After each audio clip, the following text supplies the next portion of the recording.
Pakistan's diplomatic efforts to facilitate dialogue between Iran and the United States remain strong as Tehran clarified its position regarding potential talks in Islamabad. Iranian Foreign Minister Abbas Araghchi pushed back against reports suggesting that Iran had refused to attend negotiations in Pakistan.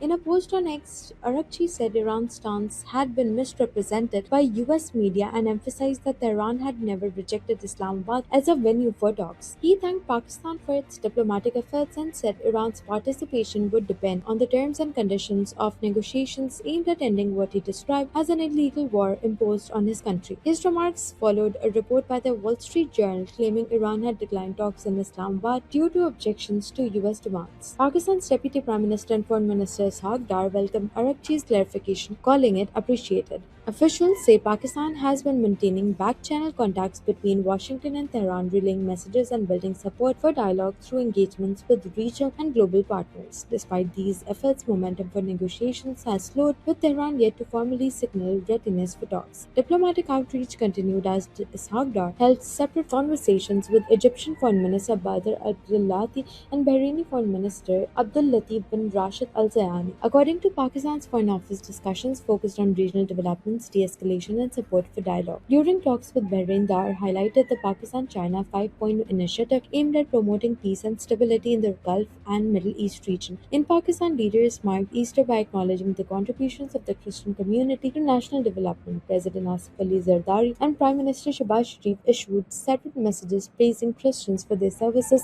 in education, healthcare, defense, and social sectors. Heavy rains and windstorms have killed at least 6 people across Punjab and Khyber Pakhtunkhwa as authorities warn of another nationwide spell of severe weather in the coming days. 4 deaths were reported in KP's Khyber district, while roof collapses caused 2 fatalities in Punjab's Sargodha and Chinur. Injuries were reported in multiple districts and flood advisories were issued for low-lying areas along the Kabul and Budni rivers. The Met Office forecast continued rain, thunderstorms, hailstorms, and snowfall in northern and mountainous regions through April 9th, raising concerns about flooding, landslides, and crop damage. Meanwhile, the Pakistan Stock Exchange experienced a volatile week amid a sharp surge in domestic fuel prices driven by global oil supply tension. The benchmark ESE 100 index fell 0.9% week on week to close at 150,399 points. Inflation rose to 7.3% year on year in March, while rising import costs, debt repayments, and geopolitical uncertainty weighed on investors' sentiment despite mixed economic indicators and stable currency movement. Separately, the Federal Investigation Agency has introduced an AI-powered system to track most wanted criminals by generating updated visual appearances from old photographs. The updated